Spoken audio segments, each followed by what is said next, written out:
جنگ یمامہ مسلمہ کذاب کے دعوی نبوت کے نتیجے میں لڑی گئی، جہاں 1200 صحابہ کرام رضی اللہ عنہم اجمعین کی شہادت ہوئی اور اس فتنے کو مکمل مٹا ڈالا۔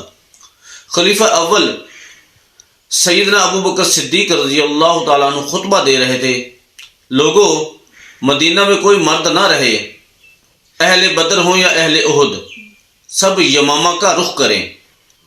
بیگتی آنکھوں سے آپ رضی اللہ تعالیٰ عنہ دوبارہ بولے، مدینہ میں کوئی نہ رہے حتیٰ کہ جنگل کے درندے آئیں اور ابو بکر کو گھسیٹ کر لے جائیں۔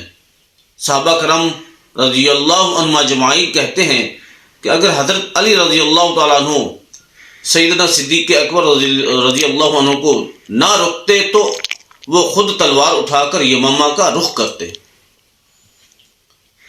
13,000 کے مقابل بنو حنفیہ کے 70,000 جنگجو اسلحہ سے لیس کھڑے تھے۔ یہ وہی جنگ تھی جس کے متعلق اہل مدینہ کہتے تھے، بخدا ہم نے ایسی جنگ نہ کبھی پہلے لڑی نہ کبھی بعد میں لڑی۔ اس سے پہلے جتنی جنگیں ہوئیں، جنگ بدر، جنگ احد، جنگ خیبر، جنگ موتا وغیرہ، صرف 250 صحابہ کرام شہید ہوئے تھے۔ ختم نبوت کے دفاع میں 1200 صحابہ کرام کٹے جسموں کے ساتھ مقتل میں پڑے تھے۔ اے قوم، تمہیں پھر بھی ختم نبوت کی اہمیت معلوم نہ ہوئی؟ انصار کا وہ سردار ثابت بن قیس، ہاں، جس کی بہادری کے قصے عرب و عجم میں مشہور تھے، اس کی زبان سے جملہ ادا ہوا، اے اللہ، جس کی یہ عبادت کرتے ہیں میں اس سے برات کا اظہار کرتا ہوں۔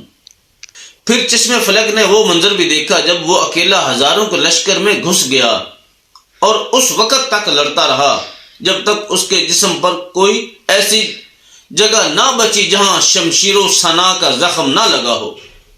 عمر بن خطاب رضی اللہ عنہ کا لاڈلا بھائی، ہاں وہی زید بن خطاب رضی اللہ عنہ جو اسلام لانے میں صف اول میں شامل تھے، انہوں نے مسلمانوں میں آخری خطبہ دیا، واللہ میں آج کے دن اس وقت تک کسی سے بات نہیں کروں گا جب تک انہیں شکست نہ دے دوں یا شہید نہ کر دیا جاؤں۔ اے قوم، تمہیں پھر بھی ختم نبوت کی اہمیت معلوم نہ ہوئی؟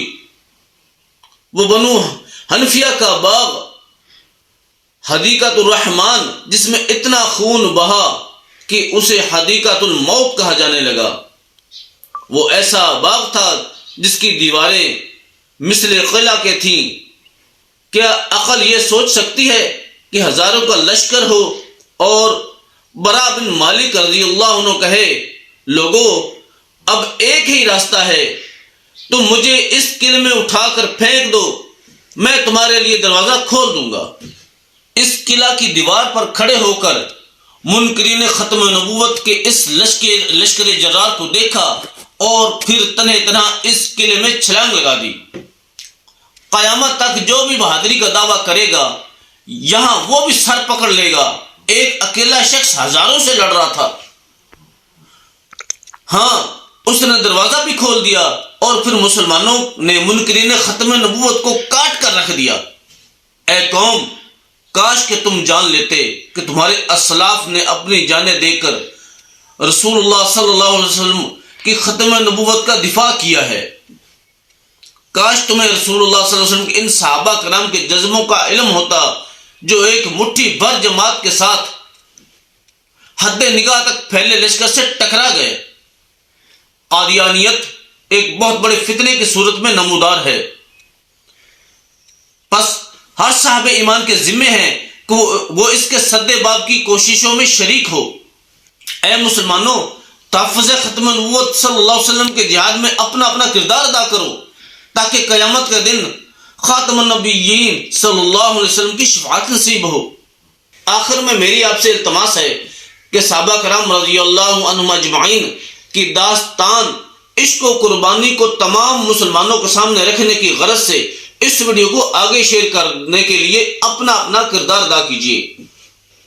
حضور صلی اللہ علیہ وسلم خاتم المرسلین کی عزت، حرمت اور آبرو کی خاطر جاگتے رہیں، کیونکہ اسی میں نجات ہے۔